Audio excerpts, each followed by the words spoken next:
हम सब खुदावन को धन्यवाद देंगे कि उन्होंने हम सबको इतना अच्छा दिन दिया और एक मोर की किरण दी। हम सब खुदावन का इस बात का भी धन्यवाद देते हैं और हम सब उन्होंने इतने अच्छे से रात में मीटिंग से दी, इसलिए हम सब खुदावन की स्तुति और आराधना करते हैं। तो आइए हम सब खुदावन की स्तुति आराधना और वचन में चलने से पहले हम सब खुदावन की स्तुति और आराधना में चलने से पहले हम सब खुदावन की प्रार्थना में चलते हैं। जिस पर धन्यवाद देते हैं इस पूरे दिन के लिए जो आज आपने हम लोगों को दिया। जिस पर मैं आपसे प्रार्थना करती हूँ जितने लोग भी फेसबुक के माध्यम से आपका वचन सुनते हैं उन सबके घरों को भी अपना आशीष का द्वारा बांध के रखिएगा। सभी घरों में भी कुछ भी दुख तकलीफ और किसी को होने ना इस पर मैं आपसे प्रार्थना करती हूँ। न जाने में अपने आप के विरुद्ध मुंहों के जितने भी पाप किए उन सब पापों से हमें क्षमा करिएगा और ये समझ उपलब्धि दीजिएगा कि हम उन पापों को दोबारा करने इस बात को मैं आपसे प्रार्थना करती हूँ। और बच्चे आज कॉम्पिटिशन में जाते हैं उनके आने जाने में उनके बच्चों के आने जाने वाला शौक खाली करिएगा। इस पापा आपने पापा को एक अच्छा ऐसा हमारा विश्वास है। आपसे प्रार्थना करती हूँ जो आज मैं भी अपना एग्जाम देना चाहती हूँ मेरे बाद में आने जाने में रक्षा रखवाली करिएगा। जिस पापा आपने मुझे हाई स्कूल में अच्छे नंबर से पास करा दिया ऐसा हमारा विश्वास है। इस प्रार्थना को सुनिए और कीजिए आमीन। Praise Lord. आइए हम सब खुदावन की स्तुति और आराधना को चलते हैं। वो गीत है आराधना हो आराधना खुदावन यीशु मसीह की आराधना।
हम सब वचन को चलते हैं जो खुदावन के दास हम सब के लिए लेकर आए हैं। Praise the Lord.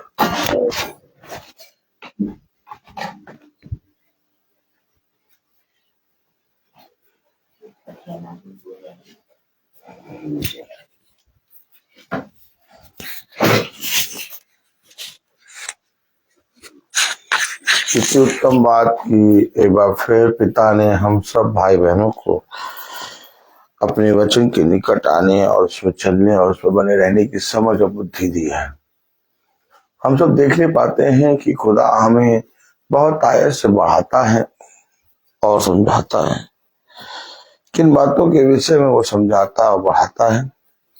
उन बातों के विषय में जिसमें हम अपने जीवन में निरंतर गिरते जाते हैं, लेकिन वो चाहता है कि तुम मेरे वचन में स्थिर बने रहो। और खुदावन यीशु मसीह के वचन में स्थिर बने रहने के कारण जो बातें हम पिता के वचन से सुनते और सीखते हैं, उसमें बहुत आयत का हम जीवन पाते हैं।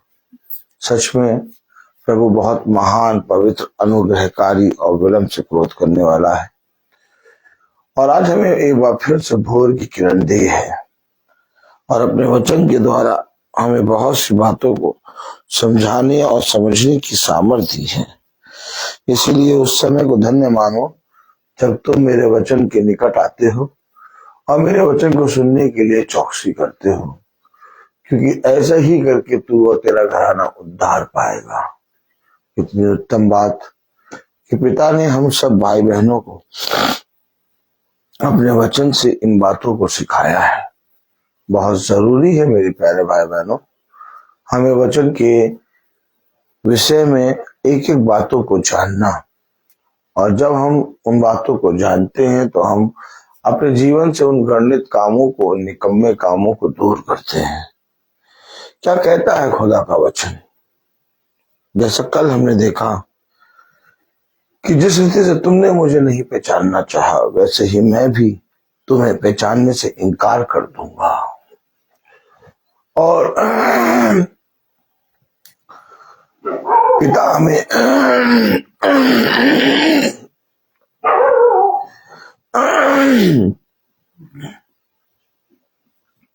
इसी रीति से बहुत सी बातों के विषय में सचेत करता है कि अपने घृणित कामों को जो तुम मेरे सम्मुख ला ला के करते हो, उनको मेरे अपने जीवनों से दूर करो।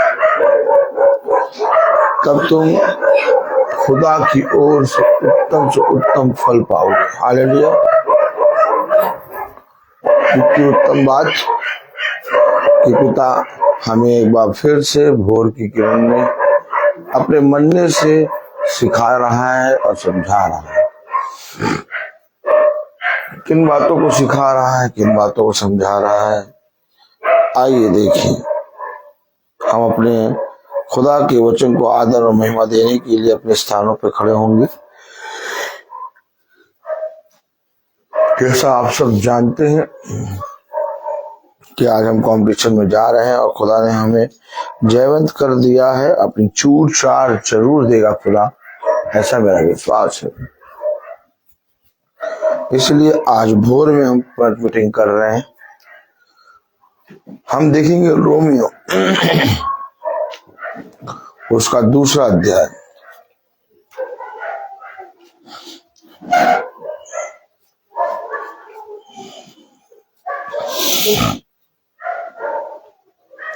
रोमियो 2:11 रोमियो 2:11 हम पढ़ेंगे। Praise the Lord, hallelujah.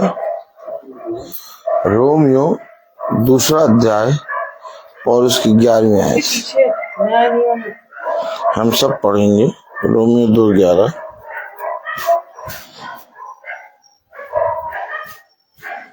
के बाद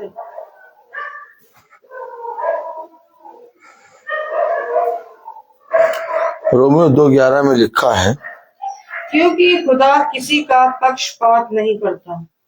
खुदावन का वचन जो कि पवित्र है, इस पवित्र वचन को खुदा हम निकम्मों को समझने और उस पर चलने की सामर्थ प्रदान करे। आमीन। हम सब अपने स्थानों पर बैठ जाएं। हमने देखा रोमियो 2:11 में लिखा है क्योंकि खुदा किसी का पक्षपात नहीं करता। हालेलुया।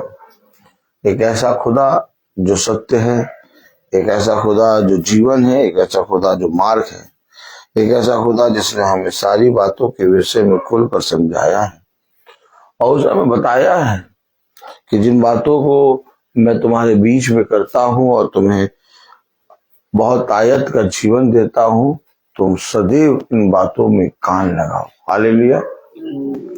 और आज हम देखते हैं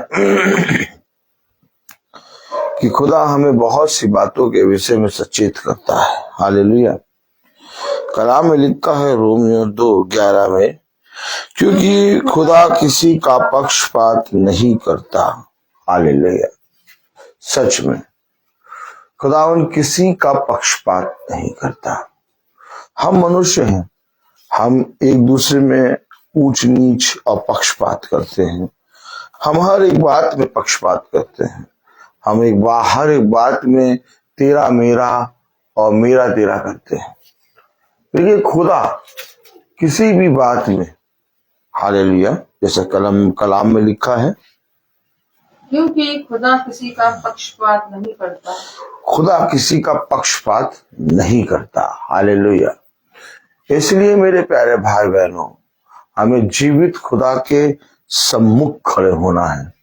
और जब हम जीवित खुदा के सम्मुख खड़े होते हैं तो मेरे प्यारे भाई बहनों, वो हमें अपनी सी बातें, अपना सा चाल चलन, अपना सा सत्य सिखाता है।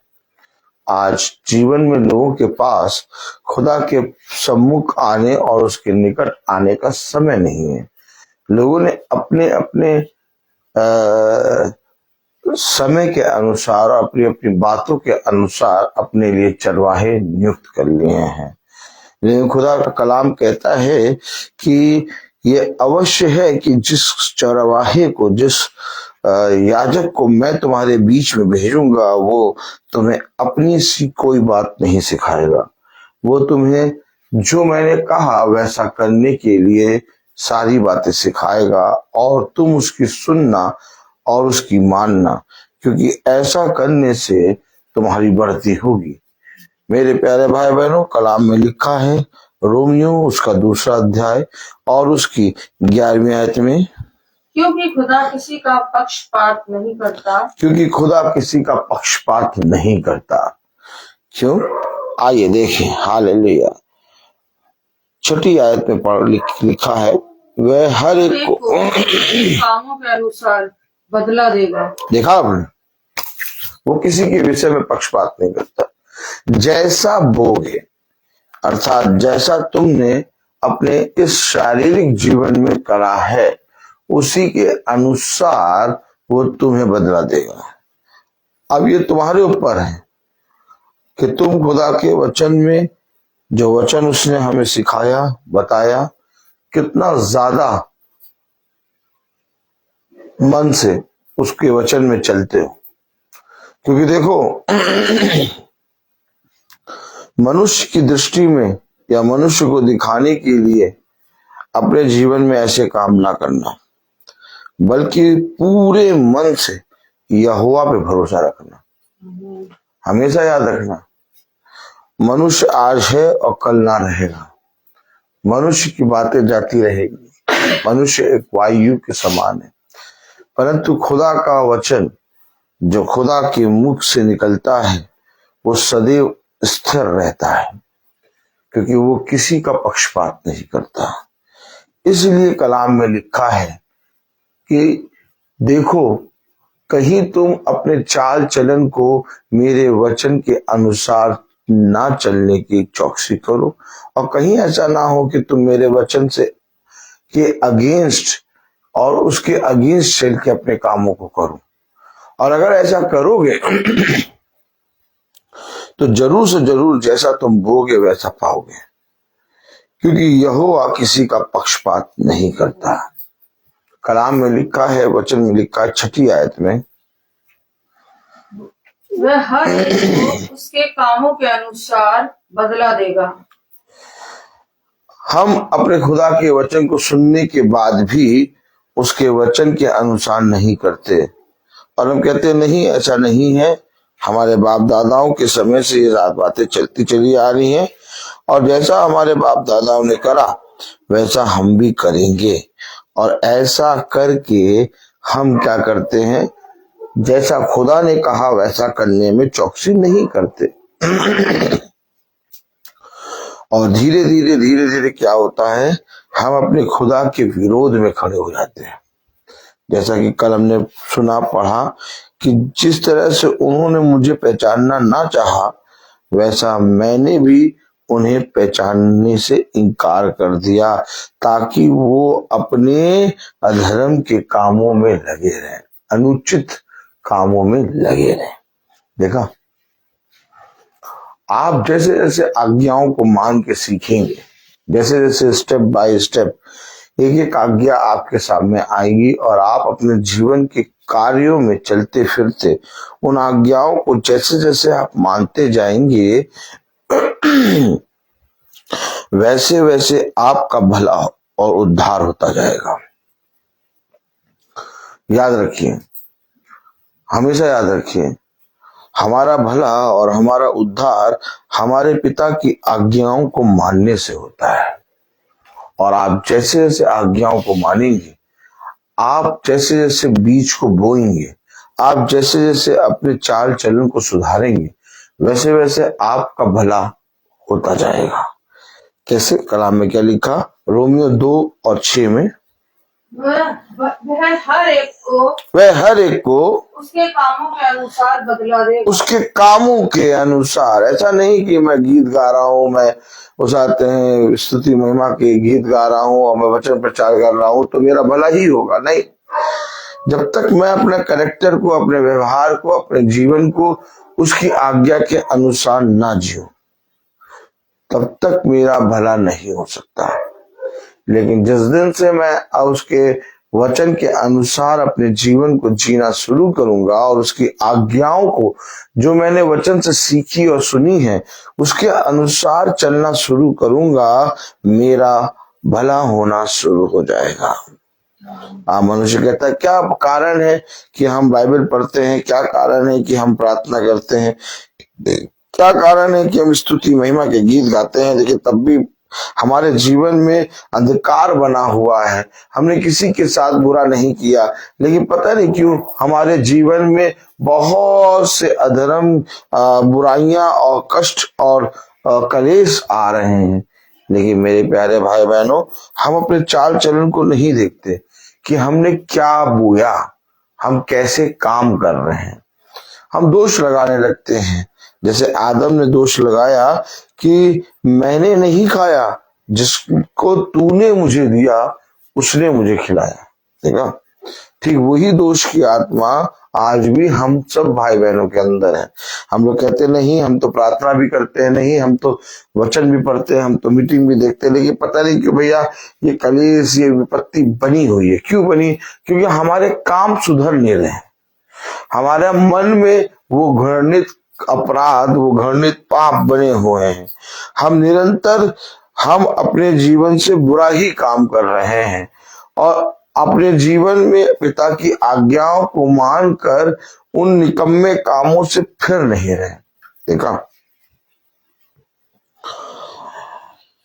वे अपने चाल चलन को सुधारें तो बहुत तायत से वे फलवंत होंगे। कलाम में लिखा है, वह हर एक को उसके कामों के अनुसार बदला देगा, जो सुकर्म में स्थिर रहकर महिमा। देखिए, देखा आपने, जो सुकर्म में यानी पिता के कामों में, क्या लिखा? जो सुकर्म में स्थिर रहकर महिमा और आदर और अमरता की खोज में है, उन्हें वह अनंत जीवन देगा। अरे अनंत जीवन तो सबको चाहिए रेबेका जी। किसको चाहिए अनंत जीवन? सबको चाहिए, कह रही है रेबेका जी, अनंत जीवन सबको चाहिए है, लेकिन क्या कोई खोजी है? वो तो कह रहा जो खोज में रहेगा। भैया खुदा का कलाम कह रहा, खुदा का वचन कह रहा, जो खोज में रहेगा। किसमें रहेगा? खोज में। लेकिन अनंत जीवन तो सबको चाहिए, लेकिन क्या कोई खोज में है? नहीं, बताइए, क्या कोई खोज में है? अनंत जीवन किसको चाहिए? सबको। लेकिन क्या कोई खोज में है?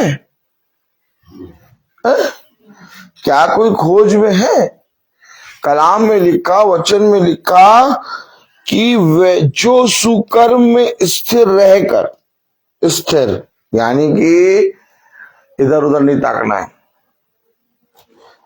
देखिए, वचन बताता है कि वो हर एक को उसके कामों के अनुसार बदला देगा। है बात सही कि नहीं? पता चला हम अच्छे अच्छे काम कर रहे हैं, लेकिन हमारा मन लगा गंदे कामों में। क्या हमारा मन लगा है गंदे कामों में? देखो, खुदा चाहता है कि तुम पूरे मन से खुदा के समीप आओ, तब खुदा तुम्हें शिरोमणि बनाएगा। हम सब के जीवनों में एक अधर्म की आत्मा है, और जो अधर्म की आत्मा है वह हमें बहुत से हमारे अधर्म के कामों में हमें बढ़ाता है। और जब हमें वो अधर्म के कामों में बढ़ाता है, तो हम अपने खुदा के कामों में जो हमें अपने जीवन में करने चाहिए, जिसके अनुसार चलना चाहिए, उसके अनुसार नहीं चलते। आज अनंत जीवन सबको चाहिए, लेकिन कोई भी पिता के वचन में खोजी नहीं। कलाम कह रहा, वचन कह रहा, 7वीं आयत, जो सुकर्म में स्थिर रहकर महिमा और आदर और अमरता की खोज में है। महिमा, आदर और अमरता की खोज में।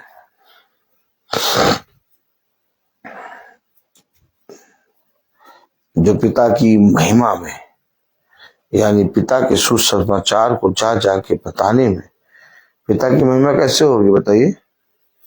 बताइए, पिता की महिमा कैसे होगी? क्या केवल पिता की महिमा गीतों को गाने से होगी? आप गीत गाते रहिए, लेकिन पिता की महिमा उसके सुसमाचार का प्रचार करने से, उस सुसमाचार को ग्रहण करने से, उस सुसमाचार को जो तुमने सुना उस पर चलने से होती है। उसने कहा, वो होठों से तो हे प्रभु कहते हैं, परंतु उनका मन मुझसे बहुत दूर है। कितने लोग हैं, कितने गॉस्पेल सिंगर हैं, कितने बड़े बड़े सिंगर हैं, वे गाना गाते हैं, गीत गाते हैं प्रभु का, हालेलुया हालेलुया, लेकिन उनके जीवन में वो काम जो पिता ने अपने वचन से सिखाया है प्रकट नहीं होते। इस कारण मेरे प्यारे भाई बहनों, बहुत से लोग अपने पिता से उस अनंत जीवन के फल को प्राप्त करने से चूक जाते हैं। लेकिन जो स्थिर रहते हैं, क्या? जो स्थिर रहते हैं और जो खोजी रहते हैं, जो अपने जीवन में सब कुछ छोड़कर अपने पिता के निकट आते हैं और अपने पिता के निकट आकर कहते हैं, पिता, जब तक मैं तेरे वचन के निकट ना आऊं और जब तक तेरी अमरता और तेरी वचन को और तेरी महिमा को अपने जीवन में स्थिर करके खोजी ना बनूं, मेरा उद्धार नहीं होता, मेरा भला नहीं होता। कलाम में लिखा है 7वीं आयत में, जो सुकर्म में स्थिर रहकर, जो सुकर्म में स्थिर रहेगा। पहली बात तो हमें पिता के कामों में स्थिर रहना है। हमें अपने जीवन में टाला मटोली नहीं करनी है। हमें अपने जीवन में स्थिर बने रहना है। हमें अपने जीवन में बहुत आयत से वचन को ओढ़े रखना है। स्थिर क्या होता है? स्थिर क्या होता है? जो समय के अनुसार चलने में चौकसी करे। स्थिर का मतलब क्या? जो पिता के वचन के लिए हर एक समय असमय तैयार रहे। स्थिर का मतलब क्या? जो पिता के वचन का खोजी हो। खोजी कैसे बनेगा? जब वो पिता के वचन के समय के अनुसार जैसा समय ठहराया गया, उसी समय के अनुसार जब वो आए और पिता के वचन में बैठकर उसको आदर दे, और हर एक बात में जब जब पिता का वचन आए तब तक वो अपने जीवन के सारे कामों को छोड़ के अपने पिता के सम्मुख आए, तो मेरे प्यारे भाई बहनों उसमें स्थिरता बढ़ती है और उसके अंदर का एक खोजीपना बढ़ता है। जब संसार का स्वामी देखता है कि ये मेरा दास मेरे बताए हुए समय पर उसके अनुसार आता है और प्रतिदिन आता है, तो क्या होता है? वो उसे और जिम्मेदारी देता है, वो उसे और बढ़ाता है, वो उसे और ऊंचा पद देता है। क्यों देता है? क्योंकि वो स्थिर है, वो उस समय के अनुसार आने में चौकसी करता है और वो अपने जीवन में स्थिर रहकर अपने स्वामी की सेवा को करता है। स्वामी की सेवा केवल वचन को पढ़ने या स्तुति के गीत गाने से नहीं होता। स्वामी की सेवा हमें वचन में स्थिर बने रहने से और उसके वचन में बहुत तायत से बढ़ने से होती है। हालेलुया। देखिए, हमेशा याद रखिए, खोज कब होता है? खोजी किसे कहेंगे? रबेका जी बताइए, रबेका जी, खोजी किसे कहेंगे? खोजी किसे कहेंगे? जो खोज करता है खाने की। फिर हाँ, खोजी किसे कहेंगे बताइए? किसी काम की खोज करना। देखिए, खोजी वो है जो हर एक समय पर, क्या? हर एक समय पर और अपने ठहराए हुए समय पर आ जाए। भाई जब देखिए, जब कोई आदमी एकदम ठहराए हुए समय पे आता जाता है और स्थिर रहता है, तो उसे बहुत सी चीजों के विषय में जानकारी होती है। लेकिन जो मनुष्य आएगा ही नहीं, स्थिर ही नहीं होगा, वो कभी खोजी बन सकता है? खुदा ने क्या कहा वचन में? धन्य है वे जो मेरे वचन की खोजी है। वचन का खोजी बनने के लिए क्या करना होता है? उसके ठहराए हुए समय पर आना होता है। और जब हम उसके ठहराए हुए समय पर आते हैं और बैठते हैं, तो उसे आदर और महिमा मिलती है। क्यों आदर और महिमा मिलती है? क्योंकि उससे हमारा खोजीपना स्टार्ट होता है। देखिए क्या लिखा है रोमियो 2:7 में। जो सुकर्म में स्थिर रहकर महिमा और आदर और अमृता की खोज में है। खोज कब होगी?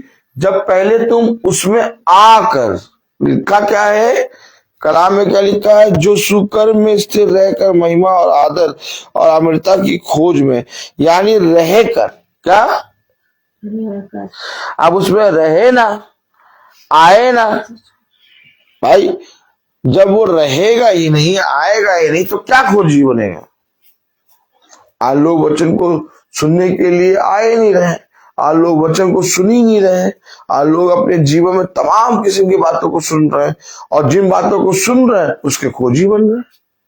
आज हमें ये देने जाना, देखना, ढूंढना है, लेकिन जिन बातों को वो सुन नहीं रहे उसके खोजी कैसे बनेंगे?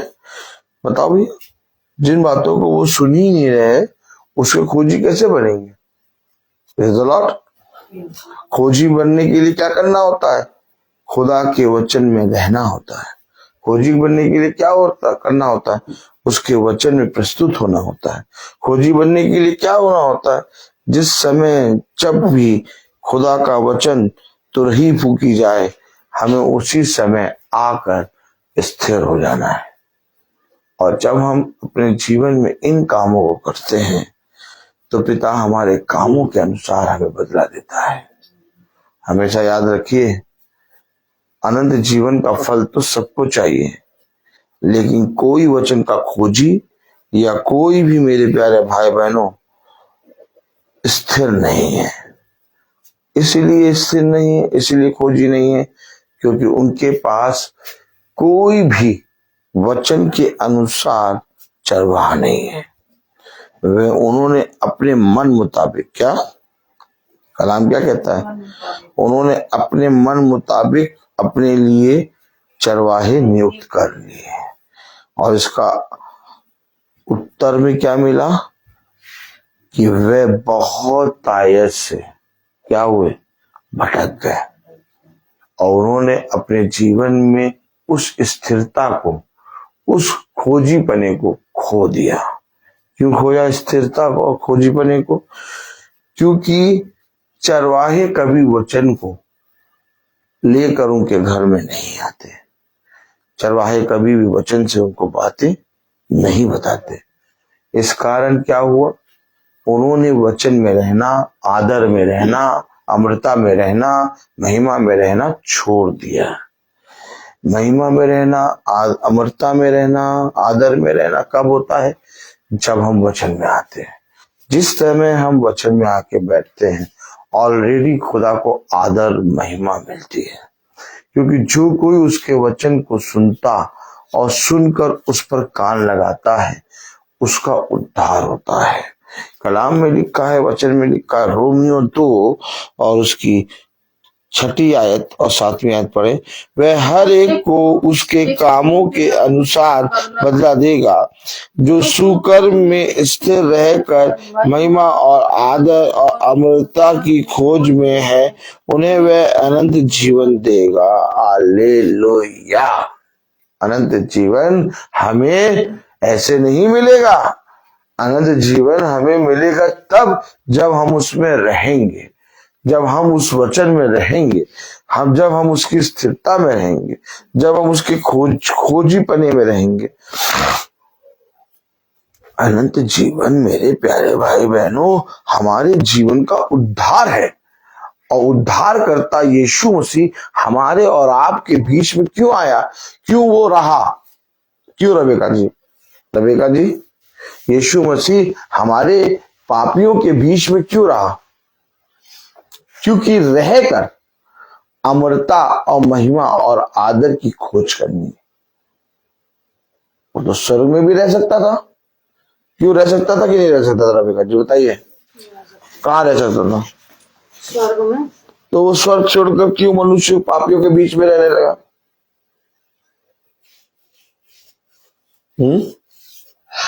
क्योंकि 7वीं आयत में लिखा है, क्या लिखा पढ़े, क्यों वो स्वर्ग छोड़कर पापियों के बीच में आ गया? जो सुकर्म में स्थिर रहकर, क्योंकि कहे गए वचन के अनुसार वो आया।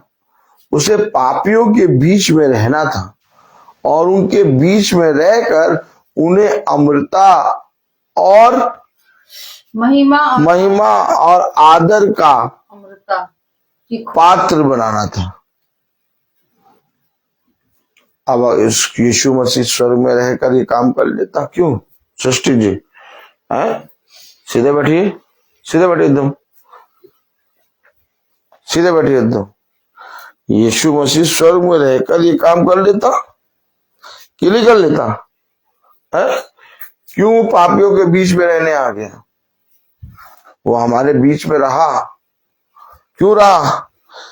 क्योंकि जब तक तुम मेरे वचन में रहोगे नहीं तब तक कभी भी मेरे खोजी और मेरे वचन में स्थिर नहीं हो पाओगे। कितने लोग हैं जो प्रकाशनों की बातों को जानते हैं, कितने लोग हैं जो वचन में सारी बातों को जानते हैं, कितने लोग हैं जिन पर खुदा ने अपने भेद को प्रकट किया लेकिन वह वचन में स्थिर और वचन के खोजी नहीं बन पाए। क्यों? क्योंकि उन्होंने इस संसार में रहना वचन से में रहने से ज्यादा अच्छा समझा। इस संसार की संगति में रहना उन्होंने वचन की संगति में रहने से कई अच्छा समझा।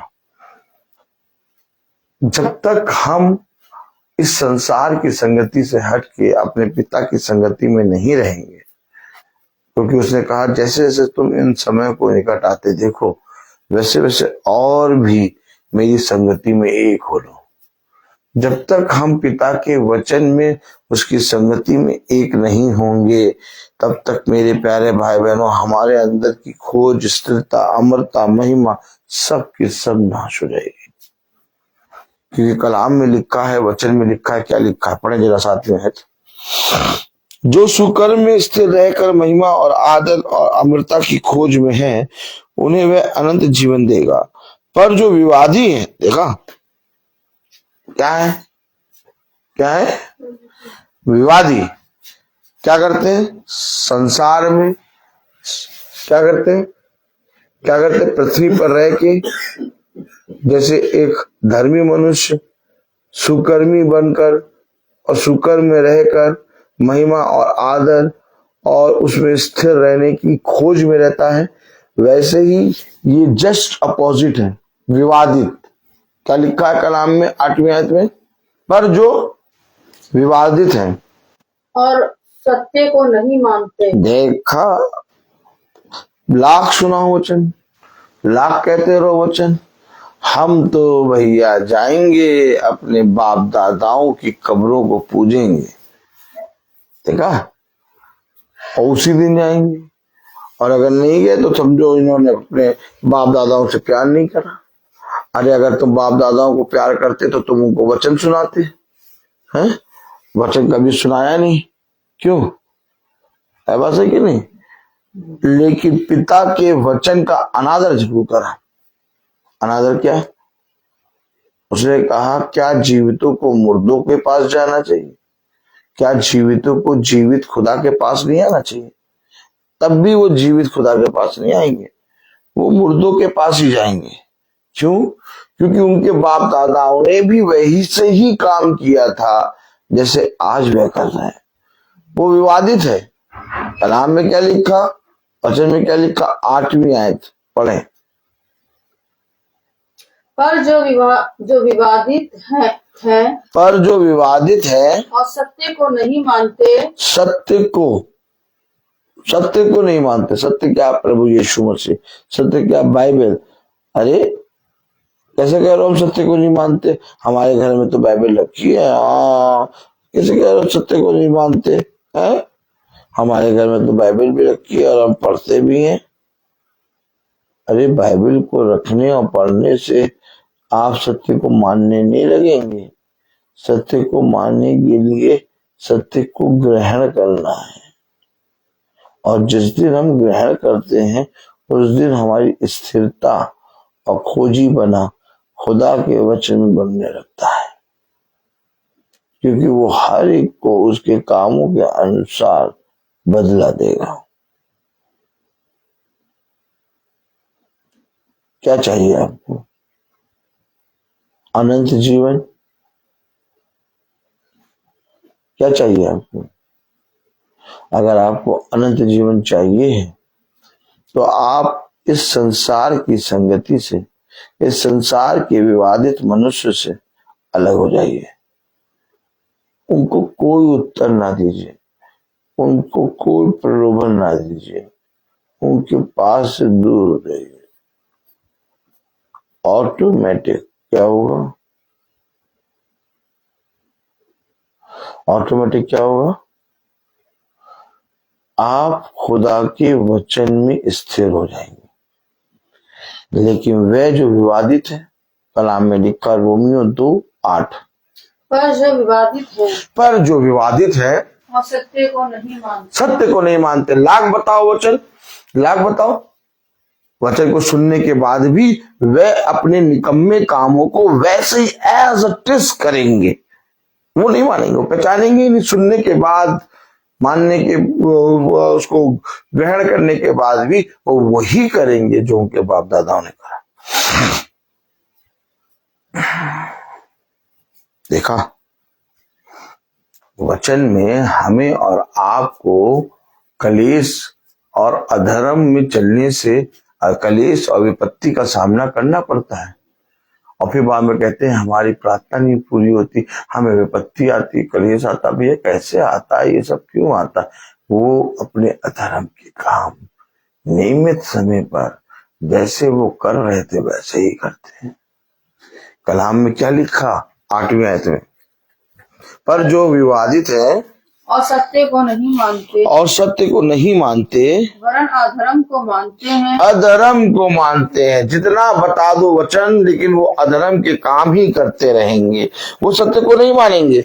अब अगर सत्य को नहीं मानेंगे तो सत्य को सुनने से थोड़ी ना आता है भाई। अगर हमने सत्य को केवल सुन लिया, हाँ अच्छा ये सत्य है ठीक, लेकिन उस बात को मानना भी तो पड़ेगा कि केवल सुनने से सत्य को आ जाएगा, सत्य बन जाएंगे। सत्य को ग्रहण करने से, वचन को ग्रहण करने से, वचन में चलने से हम उस सत्य के अनुसार उस खोजी और उस स्थिरता में बढ़ने पाएंगे।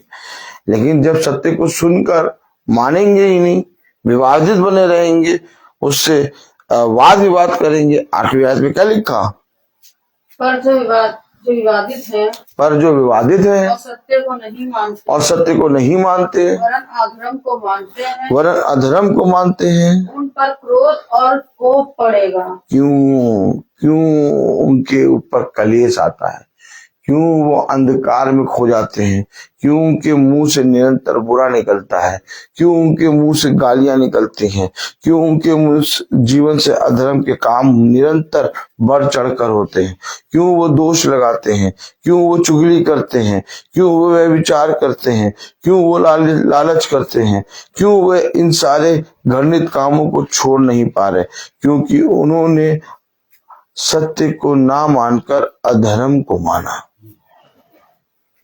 और जब उन्होंने ऐसा किया तो पिता का आशीष नहीं बल्कि कोप उन पर भड़का। देखा क्या लिखा 8वीं आयत में, पढ़े। पर जो विवादित है, पर जो विवादित है और सत्य को नहीं मानते, और सत्य को नहीं मानते, वरन अधर्म को मानते हैं, वरन अधर्म को मानते हैं, उन पर क्रोध और कोप पड़ेगा। अरे क्या कोई मनुष्य इस पृथ्वी पर चाहता है कि उस पर खुदा का क्रोध और कोप पड़े? रेबेका जी, क्या कोई मनुष्य इस पृथ्वी पर चाहता है कि उस पर क्रोध, खुदा का क्रोध और कोप पड़े? क्या चाहता है मनुष्य? कि खुदा की आशीष आए, कि खुदा का ब्लेसिंग आए, है? लेकिन मनुष्य जब अधर्म के कामों को करता है और उसके वचन को न सुनने के बाद भी अपने बाप दादाओं के निकम्मे चाल चलन के अनुसार चलता है, तब मेरे प्यारे भाई बहनों उस पर कोप पड़ता है। और कोप जो पड़ता है पिता का, तो बिना आवाज के पड़ता है। इसलिए ये अवश्य है कि हम उन अधर्म और अपने उस विवादित कामों से फिरें और अपने पिता के सत्य वचन पे कान लगाएं। क्या ये जरूरी नहीं कि हम अपने सृष्टिकर्ता को अपने जीवन में एक आदर दें? आदर कब मिलेगा? जब पिता के कहे गए वचन को मानेंगे।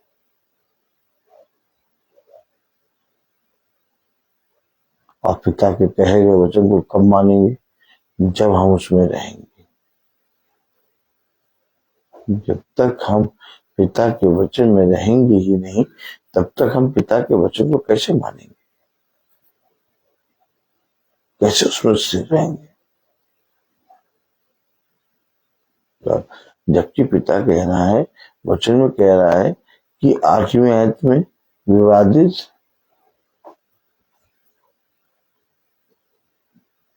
हालेलुया, 8वीं आयत में क्या जो विवादित है, पर जो विवादित है और सत्य को नहीं मानते, और सत्य को नहीं मानते, वरन अधर्म को मानते हैं, वरन अधर्म को मानते हैं, उन पर क्रोध और कोप पड़ेगा। उन पर क्रोध और कोप पड़ेगा। देखा? और तब वो कहते हैं कि हमारे जीवन में बुरा हो रहा है, हमारे जीवन में ऐसा हो रहा, हमारे जीवन से लोग जा नहीं रहे, बाइबल भी पढ़ रहे, प्रार्थना भी कर रहे, पास्टर साहब आपके वचन के को हम रोज सुन रहे, लेकिन तब भी, अरे रोज सुन रहे हो, लेकिन कल तुम कहाँ गए थे? रोज वचन को सुन रहे हो, तो सुनने के बाद तुम्हें अपने जीवन में अधर्म के कामों को दूर करना था। लेकिन कल कहाँ गए थे? अरे वाह, पास्टर साहब जाना था, वो सब जाते हैं, हमेशा जाना था, जरूरी था। बेटा, वचन को जब मानोगे नहीं तो क्रोध तो आएगा ही, कोप तो आएगा ही।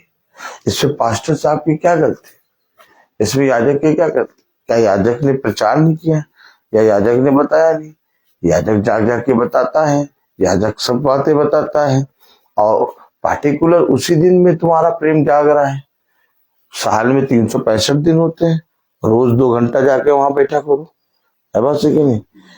रोज नहीं जाओगे, पशु पक्षी उसमें मलमूत्र करेंगे, तब साफ नहीं करोगे।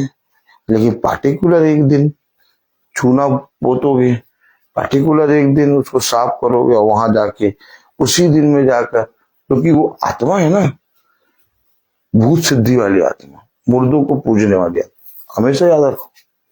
और उसने कहा तुम एकदम सही काम करते हो, तुम अपने बाप दादाओं की कब्रों को चूने से पोतते हो, ऊपर से उसको साफ सुथरा करते हो, अंदर से वो पूरी तरीके से मलिदा भरा है, पूरी तरीके से बदबू मार रहा है। इसलिए कलाम कहता है केवल बाहरी से नहीं बल्कि अपने अंदर मनुष्य तत्व से भी पवित्र बनो। पिता हमें इन बातों के विषय में क्यों सिखा रहा है? ताकि हम पिता के वचन के अनुसार चलें और पिता हमें हमारे कामों के अनुसार हमें बदला दे। कलाम में लिखा 8वीं आयत, पर जो विवादित हैं और सत्य को नहीं मानते वरन अधर्म को मानते हैं, उन पर क्रोध और कोप पड़ेगा, और कलेश और संकट हर समय हर एक मनुष्य के प्राण पर जो बुरा करता है आएगा, पहले यहूदी पर फिर यूनानी पर। यानी कलेश और संकट, क्या? कलेश और संकट हर एक मनुष्य के प्राण पर जो बुरा करता है आएगा, हर एक मनुष्य के प्राण पर आएगा। कलेश और संकट हर एक मनुष्य के पर आएगा जो बुरा करता है, प्राण पर आएगा। अब आप बताइए, अब इन बातों को पिता ने वचन में पहले लिख दिया, फिर कहते हैं वो हमारे जीवन पता नहीं क्यों कलेश आता है, क्यों संकट आता है, क्यों इतनी विपत्ति आती है? क्यों? क्योंकि हम अपने अधर्म के कामों को निरंतर करते हैं। वचन को सुनने के बाद भी अपने कानों की खुजली के कारण कथा कहानी किस्सों पे मन लगाते हैं, और वचन को इनकार करके अपने अधर्म के कामों को पूरा करने की चौकसी करते हैं। कलाम में साफ लिख दिया, और कलेश और संकट हर एक मनुष्य के प्राण पर जो बुरा करता है आएगा, पहले यहूदी पर फिर यूनानी पर, परंतु महिमा और आदर और कल्याण हर एक को मिलेगा जो भला करता है, पहले यहूदी को फिर यूनानी को, क्योंकि खुदा किसी का पक्षपात नहीं करता। अर्थात अगर आप भले और पिता के वचन के अनुसार चलेंगे तो उसके अनुसार कलाम में लिखा कि परंतु महिमा और आदर और कल्याण हर एक को मिलेगा जो भला करता है, पहले यहूदी को फिर यूनानी को। यानी तुम्हें उत्तम से उत्तम फल अवश्य मिलेगा। कलाम में लिखा है परंतु महिमा और आदर और कल्याण हर एक को मिलेगा। हर एक को, किसको? हर एक वो जने को जो भला करता है। देखा? और भला क्या है? पिता के वचन को मानना। जो भला करता है, पहले यहूदी को फिर यूनानी को, क्योंकि खुदा किसी का पक्षपात नहीं करता। मैं बोलता हर चीज का। तो आइए हम प्रार्थना में चलेंगे। धन्यवाद प्यारे खुदावन, आज के दिन इस समय के लिए आपको धन्यवाद देते हैं। प्रार्थना मांगते हैं कि प्यारे प्रभु, जिस तरह से आपने हमें भोर की किरण दी और हमें अपने वचन को सुनने वाला मन, बुद्धि और समझ दिया, वैसे ही हमारे जीवन भर अपने वचन की समझ और बुद्धि दे प्यारे प्रभु, और हमारे निकट प्यारे प्रभु हमेशा बने रहे, हमारे अंदर से हर अधर्म के काम दूर होने पाए और हम तेरे वचन में स्थिर होने पाए। हाँ मेरे प्यारे प्रभु, हम प्रार्थना मांगते हैं कि प्यारे प्रभु आज जहाँ जिस कंपटीशन में जाते हैं वहां आपने हमें पूछ नहीं सर बना दिया, ऐसा मेरा विश्वास है। जितने बच्चे आते हैं, जिन जिन स्कूलों से आते हैं, उन सारे स्कूलों के बच्चों को आने जाने में उनकी रक्षा कीजिए। सब वाहनों पर अपने लहू का बाड़ा बांधिए। जिस स्कूल में प्यारे प्रभु प्रोग्राम होता है उस पर अपनी आशीष दीजिए, वो स्कूल भी प्यारे प्रभु 100 गुना आशीष का कारण बने। हाँ मेरे प्यारे प्रभु, आप अपने वचन से हमें स्थिर कीजिए। झुंड के एक एक जने को अपने वचन से प्यारे प्रभु उसे वचन में चलने की समझ और बुद्धि दीजिए। हर एक के घर पे अपनी आशीष दीजिए, भवन पर अपनी आशीष दीजिए। वहां आपकी दृष्टि, आपके कान और आपके बलवंत दाहिना हाथ सदा बने रहे। उस भवन के चारों ओर जितने लोग भाई बहन रहते, उनके हृदय को, मनों को दीन कीजिए। आपकी दृष्टि में हम सब प्यार प्रभु सदा बने रहे। स्वर्ग से अपना दाहिना हाथ बढ़ाकर हम सब भाई बहनों पे रखिए। लेखा भाभी को आपने शिफा दे दी, ऐसा मेरा विश्वास है। जो उनका एक एक जना तेरे वचन में बढ़ने पाए। हाँ मेरे प्यारे प्रभु, जो जैसा काम करने में चौकसी करता है, जो जितना खोजी है, जो जितना ज्यादा तेरे वचन में स्थिर रहता है, उसको आप उसी के अनुसार फल देते हैं। मैं ये बात जानता हूँ और खुदा मैं प्रार्थना में यही करता हूँ, मांगता हूँ कि हर एक को आपके वचन को सुनने और उस पर चलने वाला मन, बुद्धि और समझ दे प्यारे प्रभु, ताकि हर एक भाई बहन तेरे वचन में स्थिर होने पाए और अपने अधर्म के कामों को छोड़ के तेरे वचन में बहुत आयत से बढ़ने पाए। इस प्रार्थना को हम आपके प्यारे नाम, पवित्र नाम यीशु मसीह के नाम से मांगते हैं कि सृष्टि आज जाती है एग्जाम देने, उसका एग्जाम अच्छे से हो गया, ऐसा मेरा विश्वास है। जो भाई आने जाने में मेहनत करते हैं, भाई सचिन और भाई हैप्पी, उनको अपनी सामर्थ्य में भर प्यारे प्रभु। उनके वाहनों पे अपने लहू का बाड़ा बांध, जो कुछ चलाए, जो कि बैठे, उसकी रक्षा हो। सृष्टि जिस जगह पे बैठ के पेपर देती है, उस जगह पे अपने लहू का बाड़ा बांध, अपने स्वरदूतों का आज्ञा दे कि वो छाप नहीं डालें और इसको पेपर में सारी चीजें आने पाए, अच्छे से लिखने पाए और अच्छे नंबरों से ये पास हो गई, ऐसा मेरा विश्वास है। तो सब बातों में प्रभु रबेका के हाथ के दर्दों को हील कीजिए। यहाँ कार्य होता है प्यारे प्रभु, जो कार्य होता है, सारा बिजली का काम, सब काम, पूरे घर की सारे काम अच्छे से होने पाए। सब बातों में आप बड़े, हम घटे। इस प्रार्थना को यीशु मसीह के नाम से मांगते सुनिए, ग्रहण कीजिए। आमीन। हे हमारे पिता, तू जो स्वर्ग में है, तेरा नाम पवित्र माना जाए, तेरा राज्य आए, तेरी इच्छा जैसे स्वर्ग में वैसे इस पृथ्वी पर पूरी हो। हमारा प्रतिदिन का आहार आज हमें दे और हमारे अपराध हमें क्षमा कर, जैसे हम अपने अपराधियों को क्षमा करते हैं, और हमें परीक्षा में न डाल परंतु बुराई से बचा, क्योंकि बादशाहत, कुदरत और जलाल, महिमा सदा आपकी है। आमीन।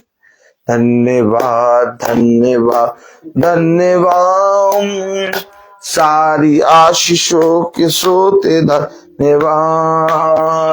धन्यवाद धन्यवाद धन्यवाद, सारी आशीषों के सोते धन्यवाद।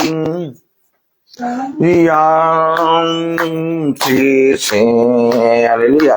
आती हो पर से, हालेलुया। धन्यवाद धन्यवाद धन्यवाद, सारी आशीषों के सोते धन्यवाद।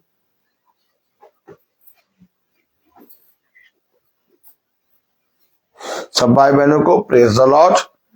सूचित किया जाता है कि कल की प्रार्थना भवन में शाम को 4 बजे होगी। सूचित किया जाता है कि कल की प्रार्थना भवन में शाम को 4 बजे होगी। आज शाम की प्रार्थना 5 बजे वाली सुबह भोर में 5 बजे हो गई है।